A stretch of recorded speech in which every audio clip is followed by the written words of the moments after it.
Begging on the streets of India. It's an image many of us are familiar with, right? But what's the right way for a country to handle it? For decades, the answer has kind of been a mix of just looking the other way and some pretty harsh laws. But that might all be about to change. A major policy shift is on the table, and it's looking to reframe the entire issue, not as a crime, but as a matter of fundamental human rights. Okay, let's dive into this. Wow, this quote really just sets the stage, doesn't it?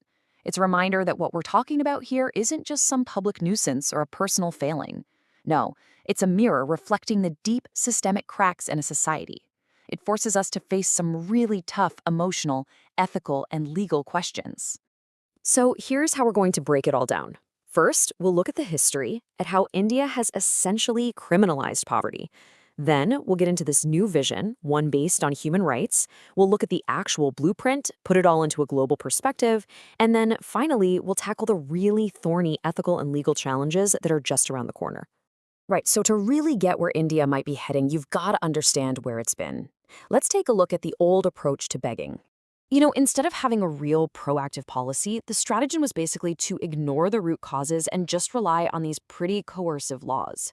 And a lot of the time, the reasons were, well, kind of cosmetic. Things like beautifying a city before a big international event, or just trying to hide poverty for political reasons. It was all about masking the problem, not solving it. And this timeline really tells a story. For more than 60 years, this one law from 1959 basically set the standard, and it made the act of being poor and asking for help illegal.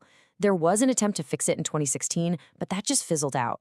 The real game changer came in 2018. That's when the Delhi High Court stepped in and said, whoa, hold on, you can't punish people just for being poor. They called the old laws unconstitutional. So that 2018 ruling really helped pave the way for a whole new way of thinking. This new vision comes from a recent advisory from India's National Human Rights Commission, the NHRC. Let's see what this big shift actually looks like. And this slide just lays it out perfectly. The whole idea is to stop seeing begging as just a social problem or a nuisance on the street. Instead, the NHRC is saying we have to see it for what it truly is, a sign that our social institutions have failed and, at its core, a human rights issue. Now, what's so important to get here is that this isn't just some nice idea someone came up with. It's actually grounded in India's own constitution. This new approach links directly back to Article 21, the right to a dignified life, and Article 23, which is all about stopping forced labor and trafficking. Because let's be real, a lot of people in these situations aren't acting on their own. They're victims. Okay, so we've covered the why. Now let's get into the how. What does this new blueprint from the NHRC actually say we should do? Well, the plan is pretty ambitious. Step 1, get rid of those old punitive laws and build a new legal framework that's actually based on rights. Step 2, create a national database to figure out who these individuals are and what they actually need. Step 3, a huge rehabilitation effort. We're talking ID cards, healthcare, education, job training, the whole shebang. And finally, step 4, recognizing the government can't do this alone, so bringing in NGOs and the private sector to help. And this, right here, is the philosophical heart of the whole plan. It's about moving away from a welfare model, which can sometimes feel like charity, to an entitlement-based one. This means things like food, shelter, and support aren't just handouts you might get if you're lucky. They are fundamental rights that you are entitled to as a citizen. It's a massive shift in thinking. Now, India isn't trying to figure this out in a bubble. The debate over how to handle begging is happening all over the world. So let's zoom out and see how other places are tackling this. It's really fascinating to see the different legal mindsets here. In the US, asking for money or panhandling is generally protected as free speech. But in Europe, the conversation is often framed around the right to a private life and human dignity, basically arguing that banning begging stops a person from being able to survive and just exist in society. And you can see a clear trend here. The world is moving away from criminalization. Yeah, the UK is still using parts of a law that's 200 years old, but it's hugely controversial. Meanwhile, the European Court of Human Rights has ruled against blanket bans. Same in Africa, where the court has said it's time to get rid of these old colonial-era laws that punish a person's status instead of an actual crime. So what India is proposing, it's right in line with where modern human rights law is going. Look, having a progressive vision on paper is one thing, but making it work in the real world, that's a whole different ballgame. The road ahead for India is full of some really complex ethical and legal speed bumps. And this is one of the biggest questions, isn't it?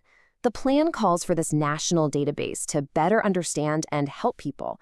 But how on earth do you make sure that a tool that's designed to help doesn't turn into a tool for surveillance and control? The source material has a term for this: data politics. And the risk is that even data that seems harmless could be used for political games, or to just slap a bureaucratic label on a real person's complex life, calling them unskilled or transient, and then using that label to deny them help. This raises huge red flags about the right to privacy, especially for the most vulnerable people in society. Now, to build a truly fair law, you need some sharp tools. And this is a fascinating one. It's a legal concept that makes a distinction between brute luck, that's the bad stuff that's totally out of your control, and option luck, which comes from the choices you deliberately make. And you can immediately see why that distinction is so critical, right? Any new law has to be smart enough to tell the difference between someone who is begging just to survive. That's a clear case of brute luck. And other situations. This is absolutely key to making sure the system is fair and doesn't end up punishing people who never had another choice to begin with. And this brings us to the final, and maybe the deepest ethical problem of all. The government wants to step in, to help, to rehabilitate. But where's the line? At what point does that help become coercive? How do you give someone support while still respecting their freedom, their consent, and their own autonomy? So at the end of the day, the real challenge isn't just to make people who beg disappear from our streets. It's to build a system that genuinely empowers them. The goal has to be a real support network that recognizes their rights and their humanity, not just a new high-tech system of control. And the big question is whether this new policy can actually be put into practice with the care and ethical thinking it so clearly demands.